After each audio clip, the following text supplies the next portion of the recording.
Mi suegra me sonrió como si fuera la cosa más inocente del mundo. Esa sonrisa me congeló la sangre sin que yo supiera por qué. Lo que ella planeaba parecía una carta puesta sobre la mesa, y yo no la había visto venir. Yo, Laura, de 33 años, elegí las cortinas nuevas esa semana como quien pone un sello de tranquilidad en la casa que compartía con Gael. No era por la estética, quería que la luz entrara en la sala y se dispersara, que la casa dejara de recordar, por 5 minutos al día, los gritos que alguna vez escuchamos por una pelea de vecinos o una discusión telefónica ajena. Llevábamos años construyendo una rutina que para mí era hogar, el café a media mañana, el pan que Gael compraba en la panadería del barrio los fines de semana, las series que escogíamos a medias.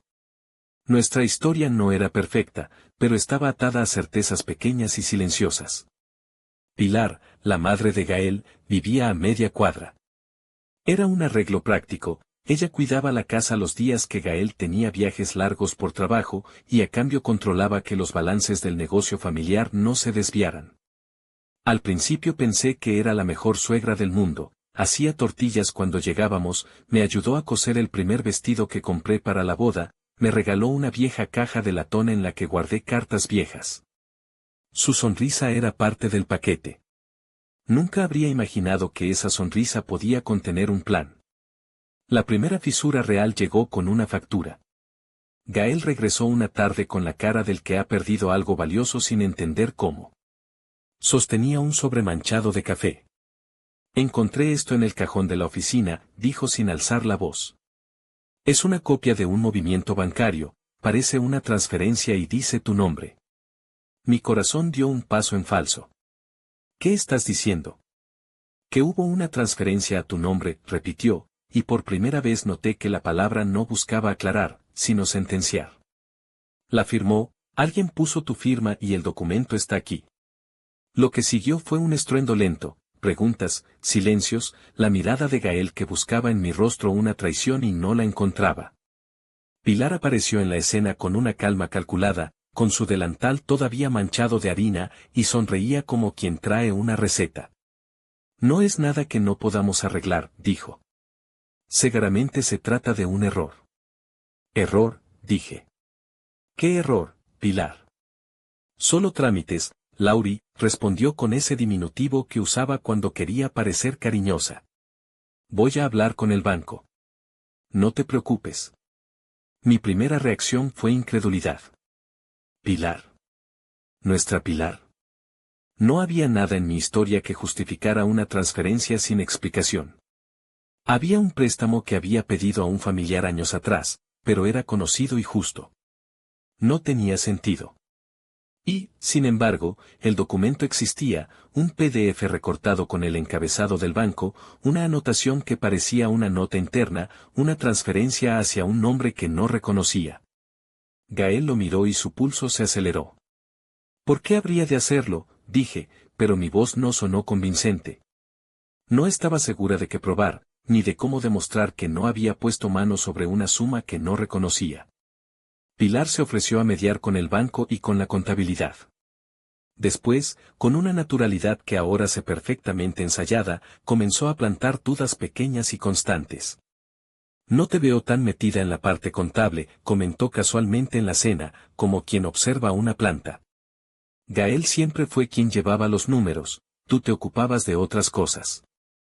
Era un golpe leve, pero efectivo, la duda se instala mejor en silencio.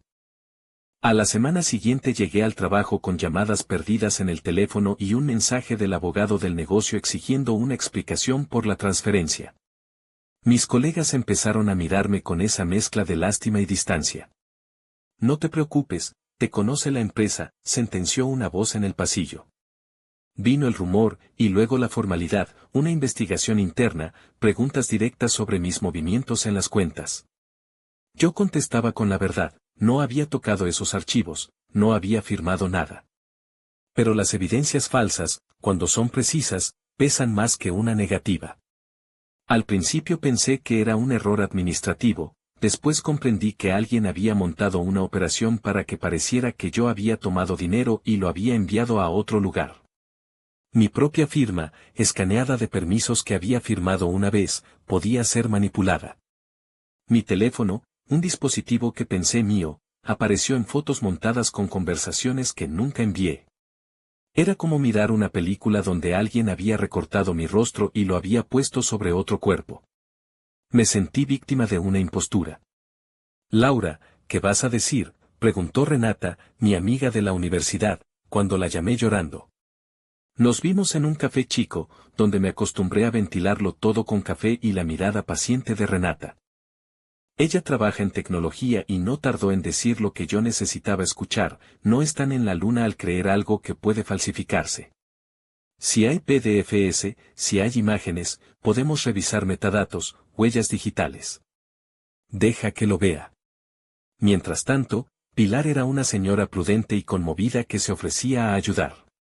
Si quieres, te acompaño a la junta del banco, decía, y su mano rozaba la mía solo lo justo. Era la contradicción perfecta: quien ofrecía apoyo también gestionaba la narrativa que me incriminaba. Cada sonrisa de Pilar venía acompañada de una estrategia: mostrarse lograda, pero así de cerca. Sus comentarios eran ácido con sabor a caramelo. El problema no es solo que hagan un PDF, me dijo Rodrigo, mi hermano, cuando vino a visitarme. El problema es que alguien dentro lo hizo todo. Alguien con acceso. ¿Quién revisa los pagos? Pilar lo hace, ¿no? Eso fue como una pinza. Pilar llevó las cuentas durante años, era la persona que controlaba varios accesos. Si alguien quería incriminarme, ella tenía los medios. Con pruebas testimoniales a la defensiva y mi línea de crédito manchada, la pareja que formábamos Gael y yo comenzó a resquebrajarse por los hilos más finos: el orgullo, la vergüenza, el miedo de Gael a perder su reputación. Un día, sin gritos, me dijo: no sé cómo creer en ti con todo esto encima. No dijo no te creo, dijo no sé cómo creer, y eso fue peor: era la vacilación, la duda. Intenté explicarme y me acusó de evasión por la manera en que me defendía. Te comportas como si tuvieras algo que esconder, me dijo. Si no tuvieras nada, no te pondrías así. Fue un argumento circular y venenoso. Pilar observaba desde su sillón, con la taza de café entre las manos, y me daba esa sonrisa que empezaba a parecer el último paso antes de un acorde final. Su mirada estaba tan tranquila que pensé que no había conscientes de lo que hacía. Ahora sé que era peor: estaba plenamente consciente. Renata y Rodrigo investigaron al banco, buscaron metadatos, compararon firmas. Lo que hallaron comenzó a reescribir la historia. El PDF tenía edición por capas, la imagen había sido compuesta.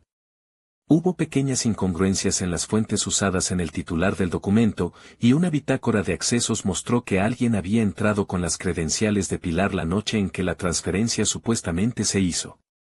Eran datos técnicos que, fuera de ese mundo, suenan como jeroglíficos. Para mí eran la primera luz entre la niebla. Se lo dije a Gael. Mira esto, le pedí, y le puse sobre la mesa el análisis que Renata había hecho. Él leyó, frunció el ceño y guardó silencio. Pilar me dijo que era un error, dijo despacio. Pidió que no hiciera un escándalo para no dañar el negocio. Aún así, su decisión fue no confrontarla de inmediato. El peso de la familia, la deuda emocional que tiene uno con su madre, le impidió ir a fondo. La distancia entre nosotros se agrandó. Hablábamos en frases cortas. Dormíamos con la televisión encendida para no oír el silencio que antes compartíamos. Yo sentía que la casa se llenaba de objetos que representaban la sospecha: el sobre manchado en la mesa, el PDF impreso en la basura, las miradas de los vecinos que regresaban a nosotros como comentarios mudos. Una noche, decidí actuar sin Gael. Sentía que si le daba tiempo a Pilar, ella usaría ese tiempo para consolidar la historia. Subí a su casa en la madrugada, no para intimidarla, como me dijo la voz de mi cabeza, sino para buscar pruebas, y encontré, en su escritorio, una libreta con anotaciones que no podía creer. No eran números de recetas ni listas de compras, eran nombres, referencias, y algo que se volvió punzante: la forma en que Pilar había anotado cómo disponer un documento para que pareciera auténtico. Estaba ahí, escrito con esa caligrafía de quien toma notas rápidas: firma parecida, escanear, ajustar sombras. Sentí náuseas. No tomé la libreta. La fotografié con la sombra del pijama. Al día siguiente, cuando le mostré a Gael la foto, su reacción fue la de un hombre que se sostiene a un clavo para no caerse. Necesitamos hablar con ella, dijo, y esa vez su voz tenía acento de decisión. No fue una confrontación pública, fue mejor que eso. Fue una petición interna a la que no asistí por credulidad, sino por una certeza cálida. Si despertábamos a Pilar en su propia cama para pedirle explicaciones, su primera defensa sería la misma sonrisa, y quizás una actuación que la hiciera ver como la suplicante. Decidimos esperar a la tarde. La conversación fue dura. Pilar nos recibió como si fuéramos una pareja que llega a anunciar el embarazo, expresión de sorpresa contenida, mirada afable. ¿De qué se trata esto?, preguntó, y su cuello se tensó apenas. La abracé la primera vez en la vida y sentí su piel tensa. Yo quería entender por qué lo hacía. Ella, con la tranquilidad de meses de práctica, negó. No sé nada de eso, dijo. Quizás alguien tomó mis credenciales. Fue su respuesta, la primera y seguida, la que nos hizo dudar. Pero cuando puse la foto de su libreta, su sonrisa se contrajo. Fue un movimiento menor, como quien retracta un saludo. Esa libreta, la tomé prestada para anotar cosas, dijo, y por un instante creí en su confusión. Después, cuando Gael la miró fijo y le pidió que explicara por qué había anotado cómo falsear documentos, la máscara resbaló. Hubo un silencio, no teatral, sino afilado. Pilar se llevó la taza de la mesa, la apretó como si fuera un testigo. Yo lo hice por necesidad, dijo de pronto. No por ti, Laura. Por nosotros. La confesión fue una trampa diseñada para que cayera en la compasión, la culpabilidad se presentaba como sacrificio. Hay gastos que no puedo contar. No quería que supieran. Sabía que si explotaba, perderíamos todo. ¿Gastos?, pregunté. Era la palabra que le abría permiso para todo. ¿Para quién? Para arreglar cosas, respondió. Para mantener al negocio. No dije que era bonito. Solo dije que era necesario. Su explicación estaba llena de huecos. No dijo nombres, no explicó montos. No habló de a quién había pagado la supuesta transferencia ni por qué fabricó mi firma si realmente su motivación era salvar la empresa. Cuando le pregunté directamente, sus ojos se perdieron en la lámpara del techo, y al volver su mirada, había una estrategia: minimizar, desviar la culpa hacia la burocracia, acusar a terceros de aprovecharse. Era la jugada clásica de quien no tiene otra defensa que ofrecer pena. Pero hubo un momento en que Pilar se quebró. Le tembló la mano, y por primera vez no sonrió. Te lo juro, Laura, dijo, y la frase venía con un peso que no había mostrado antes. No quería que te pasara esto. Lo hice para protegerlo. Su voz era pequeña. No quería que Gael supiese de todo lo que los bancos nos estaban devorando. Vi una manera de cubrirlo y la tomé. Me miró a mí como quien espera absolución, y esa mirada fue la más hiriente, porque la absolución venía con una exigencia implícita. Perdóname y volvemos a la normalidad, parecía decir. No entendía qué normalidad defendía, la que te permite manipular para después pedir perdón sin asumir consecuencias. Decidimos entonces abrir la puerta por completo, llamamos al contador externo, trajimos a Renata para que reconstruyera la red de accesos, y pedimos al banco una auditoría técnica que no pudiera ser refutada por la sonrisa de nadie. Mientras el proceso avanzaba, Pilar negó, minimizó y cambió de versión con la habilidad de quien cree que la realidad es flexible.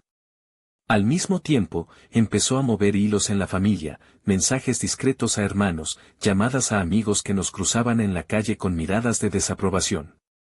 Era como si quisiera sembrar la idea de que yo era la conflictiva, la difícil, la que tenía motivos personales para destruir el negocio. Su estrategia giraba en torno a una premisa simple: confundir hasta que la verdad perdiera sentido. La investigación, sin embargo, fue implacable. Los técnicos demostraron que el PDF fue compuesto. Las credenciales de Pilar fueron usadas desde su computadora, sí, pero por una sesión que no acabó en su hogar, sino en un café donde su teléfono y la contraseña habían sido temporalmente compartidos con alguien. Al revisar las cámaras del negocio, se vio a Pilar levantando un paquete que contenía un USB de aspecto inocuo. Luego, en la madrugada, alguien con la sudadera gris del empleado de contabilidad entró y salió. La secuencia de imágenes no daba preguntas, daba hechos. El giro que recontextualizó todo vino de la boca de una persona inesperada, la tía de Gael, que nunca había sido del todo cercana a Pilar.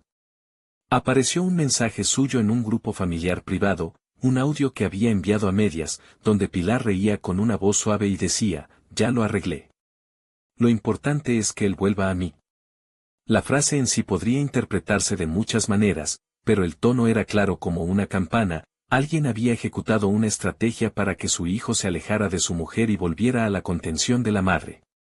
Ese volver a mí no tenía el matiz económico del que Pilar habló en la confesión privada, tenía un cariz que olía a posesión. De pronto la historia dejó de ser solo sobre una transferencia, era sobre control. Pilar no únicamente querría salvar un negocio, quería mantener a su hijo en la órbita de su poder. Me di cuenta, con un vértigo helado, de que mis pequeñas libertades, hacer planes de mudanza, bromear sobre trabajo, reír con amigos fuera de la familia, habían sido vistas por Pilar como comportamientos de amenaza. La operación de incriminación no era solo para tapar un gasto, era una táctica para que Gael dudara de mí hasta que, por cansancio o culpa, buscara en la seguridad de su madre la calma que no le daba su pareja. Cuando le mostré a Gael el audio, su rostro se volvió un paisaje de arrepentimiento. No sabía, dijo como si lo dijera desde muy lejos. No supe que lo hacía tan deliberadamente. No era una absolución fácil. Se veía a sí mismo como la víctima también del artificio de su madre, un hijo manipulado, orgulloso y herido. Como no me di cuenta, murmuró. La venganza que planificamos no fue un acto teatral ni una humillación pública sin planificación. Fue precisa y fría.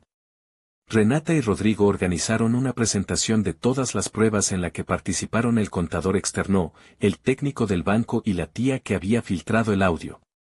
La expusimos en una reunión familiar donde la familia de Gael tendría que enfrentar, no una teoría, sino una colección de evidencias técnicas, testimonios y contradicciones.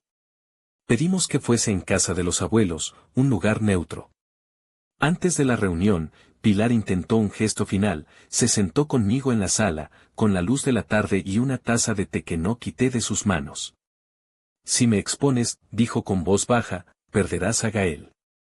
Fue la total y absoluta amenaza escondida bajo la piedad, la madre que usa al hijo como moneda de cambio. No te amenazo, le respondí. Solo voy a contar lo que sé. La reunión fue un corte claro. Mostramos los metadatos de los archivos, las imágenes de las cámaras, el audio de Pilar diciendo que quería que su hijo volviera a ella, las inconsistencias en sus versiones. Cada prueba era un ladrillo que reemplazaba la duda con un muro de certeza.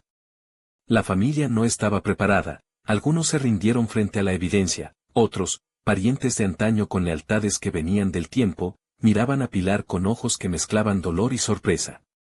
Pilar, que había sonreído tanto, dejó de hacerlo. Su máscara cayó como una cortina que se rompía. Las consecuencias fueron reales y dolorosas. Pilar dejó de ir a la casa por un tiempo. La palabra juicio comenzó a circular, algo que yo nunca quise, no por cobardía, sino por no querer ver a la familia destrozada en los tribunales, pero la gravedad de la manipulación obligó a acciones, restitución de fondos, disculpas que no bastaban y la distancia que antes se evitaba. El negocio suspendió temporalmente operaciones para sanear las cuentas y revisar controles. En lo personal, Gael y yo decidimos hacer terapia de pareja, no fue una concesión simbólica, sino la única manera de aprender a mirar la herida sin reabrirla en cada discusión. La venganza en su forma más pura no me trajo felicidad. Hubo satisfacción tipo bisturí, cerrar la boca de quienes me acusaron era dulce, pero no era la miel de la completa reparación. Pilar perdió credibilidad, y con eso, privilegios que antes eran suyos. Se quedó sola con su acto, y su sonrisa ya no era arma, era una máscara rota. Gael se enfrentó a la culpa de no haber defendido a su pareja desde el principio, y a la vergüenza de haber dudado. A partir de ahí, reconstruimos lo que había quedado, confianza, transparencia en cuentas, límites con los familiares, una cartografía nueva de lo que sí podíamos compartir y lo que debíamos proteger. Hubo represalias menores de parte de quienes se sintieron avergonzados por la exposición, chismes que intentaron retorcer la narrativa, amigos que nos dejaron porque preferían no tomar partido. También hubo gestos de apoyo que no esperaba, cartas de clientes, disculpas públicas, personas que devolvieron la confianza con acciones concretas. Mientras tanto, Pilar pidió perdón en una carta que dejó en la mesa de la cocina. No fue una gran disculpa, fue una rendición. Ni siquiera la recogí de inmediato. A la larga, lo que más dolió no fue la pérdida monetaria ni las noches sin dormir, lo que erosionó mi alma fueron las semanas en las que escuché a Gael decir no sé qué creer como un martillo. La reconstrucción fue lenta. Aprendimos a hablar más, a exponer las cosas que antes guardábamos y a no permitir que las terceras voces se meteran donde no les correspondía. Pusimos contraseñas distintas, auditores externos y un horario para las visitas de la familia. Pequeñas barreras que costaron poner, porque mover los límites duele a ambas partes. Un par de meses después, Pilar me llamó al teléfono. Quería verme. No es para pedir perdón, dijo al principio. Es para explicarte. Fui. Quería entender el lugar desde donde alguien planea destruir a otro. Ella me habló de miedo, del miedo a envejecer sola, de sentir que su hijo se escapaba, de resentimientos por años que había guardado. Habló de deudas, sí, pero también de noches en las que sintió que nadie la veía y creyó que la única manera de ser vista era controlando. Fue una confesión sin excusas, un relato de soledades acumuladas. No validó lo que hizo, lo explicó. Y por primera vez la vi como una mujer rota que había decidido, por un momento, que su reino valía más que la verdad. No busco una moraleja cursi, pero si digo esto con claridad, la venganza sirvió para limpiar mi nombre y poner en su lugar las piezas, la verdad volvió a flotar sobre la mesa. Pero la reparación de la confianza entre dos personas es un trabajo paciente, a veces sin público y muy a menudo sin súbitos finales felices. Gael y yo aprendimos a poner límites donde no los habíamos puesto. Pilar aprendió, tarde y con costo, que su sonrisa no puede sustituir el respeto. La familia quedó herida y a la defensiva, pero también más honesta en algunos gestos. Actualización 1. Después de todo, la empresa repuso las cuentas y aceptó que la auditoría técnica fuera pública entre los empleados. Algunos que nos habían mirado con prejuicios se acercaron con malos pasos y luego con disculpas. Pilar tomó terapia, no por nosotros, dijo, sino porque ya no soportaba mirarse al espejo.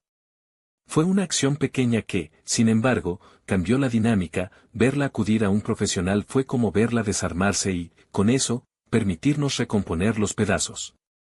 Actualización 2. Nos mudamos unas cuadras más allá. No por huir, sino por empezar de nuevo con la sensación de que el espacio nos pertenecía sin eco de voces ajenas. La cortina nueva entra la luz que yo quería.